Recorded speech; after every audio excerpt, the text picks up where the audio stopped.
We are going over Aliens Genocide, Issue 2. And just like we were talking about with Issue 1, this cover is leaps and bounds better than anything that we've seen with any of the Marvel Alien comics thus far. I've noticed that, and I'm not sure if it's like the same artist just jumping different companies, but if you look at the artwork like this, doesn't it just remind you of Heavy Metal magazine?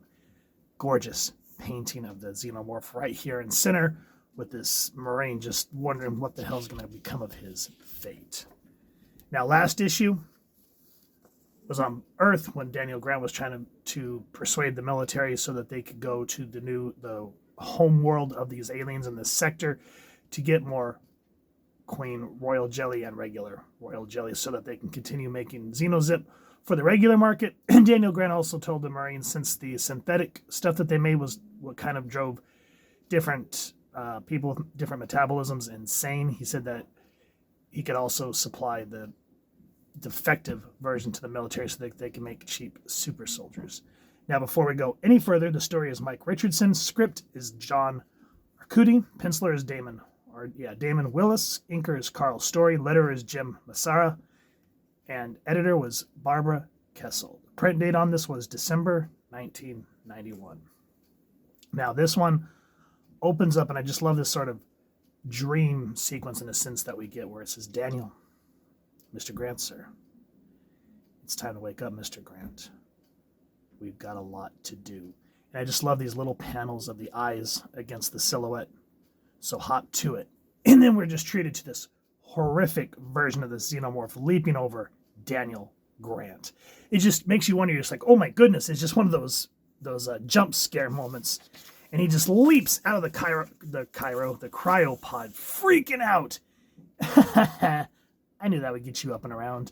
And so we kind of see the twisted sense of humor that Commander Alexandra Lee has. We come to find out that this is just a VR or virtual simulation. Oh, don't worry, Mr. Grant. It's just a training program. See? Sorry, but your military yokes don't quite cut it with civilians, Ms. Lee. That's Major Lee. And yeah, you're a civilian, but you're also the one who wanted to play Big White Hunter, so get used to the atmosphere. Do you suppose we could discuss this after I get dressed, Major Lee? So you can see how they have this shaky relationship, because he wasn't sure what to expect for the leader of this excavation, and we just find out that how much of a hard ass she can be. But when you read the novelization, you realize why Alex is the way she is. And like I said, we will eventually be going over the novelization on the After Dark channel in the near future. There is a moment between him and Hendrickson. He goes, come on, you don't have to pull that crap with me. Tell the truth. You've hated her for months, right? I haven't been with the Corp that long, but the Major has already earned my respect. She's totally in command, but she still treats everyone as an equal. There aren't many people you can say that about. You know what I mean? And so it's just kind of like, you see the type of person that she is, but how she treats the outsiders. And so we see now that we're on the Razia, and Lee's going over the briefing of how to take care of the Xenomorphs, basically saying, don't go for a headshot because of the blood spatter, the acid blood. Go for the knees, which cripples them. It's just really good information. She goes, I know the blood issue is of great concern to all of you, so I'm happy to present you with an innovation which should all but do away with your fears. So they bring in Dr. Zato. Ladies and gentlemen, I give you your next best friend, the Z11, the Z110 acid neutralizing combat wardrobe. Efforts to produce an armor resistant to the alien's acidity have proved impractical, too heavy, and all that. Therefore, we must not resist, but extirpate. The moment alien blood touches this wardrobe, the threat is eliminated altogether. It is lined with a gelatinous substance that can neutralize the acid, giving it the pH balance of water. See how much the Fox could have done with these ideas of basically armor that has a healing, self-healing element to it. But I digress. So Grant says, Lee, there's something I want to show you. And he brings her down to the chambers where the eggheads are working. She's like, what happened here? Isn't this supposed to be a storage chamber? And so down here, we see this big, nasty blob next to an alien egg, Facehugger, and she's like, what is that thing? Why, it's a clonerdome. And we come to find out that this guy, he goes, I'll admit it's not the most attractive creature, but it's proved useful. I'm glad to say its cells of origins were retrieved from my rest. This is Dr. Frail, that's his name. And then Dr. Bagali says the clone's vital signs have gone irregular. It's beginning. My God, I've seen this before. You're breeding one of those damn things. Take it easy. The host isn't really alive. It can't feel pain. And it's just, whoa, the way it just rips out of this clone. I've seen enough. Come on, Corporal. Major Lee, wait. Let me explain. You've got it all wrong. Now remember, keep Bagali in mind. Now we kind of get a moment to, because that's a lot to take in the first few pages of a comic. We are introduced to Jastro and Ellis. They're two best friends. Jastro plays the saxophone, and he's like, can you, for Christ's sakes, Jastro, give it a rest. What's the matter, Ellis? I thought you liked music. I like music fine, but not barking in my ear and not while I'm eating. And so you kind of get the camaraderie between the team. They come to find out that since Hendrickson's just joined this unit, everyone kind of sees him as an outsider. They're like, check it out, Hendrickson's doing it again. He's taking his food to his room. They make models that eat, essentially thinking that Hendrickson is a synth because he won't eat with the crew. But he just one hand picks up Jastro. Why don't you say what's on your mind, punk?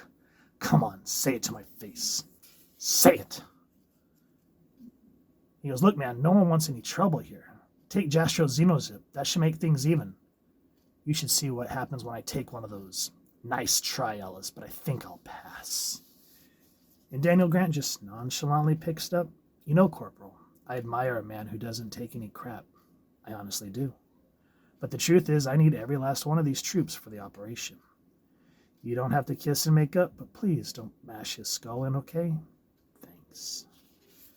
And so Grant takes it upon himself to try to repair the relationship between him and Lee. She goes, what the hell are you talking about? And he's basically saying that, she's saying, you're basically bringing us here so that you can make profit. And he's like, I'm trying to help the human race. She's like, don't you understand? He goes, yes, ultimately my goal is to make money. You call it ruthless. I call it survival. But the truth is, once I've got a source of this jelly close to home, I'll never have to risk another life again. And so I have you all wrong, is it? You're not an opportunist at all. You're the best kind of humanitarian. But sabotage happens. Spoiler alerts if you don't want to, but the little alien gets destroyed. So Grant realizes that there's something happening. He goes, if you ask me, it's better this way. Something tells me you would have gotten a lot more than what you bargained for with Dr. Friel at the helm. You're probably right, but that isn't the point. This sabotage will continue, and a lot more than money could be lost next time. It's hard for me to be scared of a corporate spy when I've been fighting monsters for a year. This is Lee talking. And Grant says, and how often do you run into infiltration? Don't you see? You and your soldiers have always been united against an obvious threat. Take it from someone who knows nothing is deadlier than the enemy within. Damn good writing. Now as the book comes to a close, they are getting ready to drop down on the alien homeworld. Unbeknownst to them is this massive civil war that's going on between the Reds and the Blacks.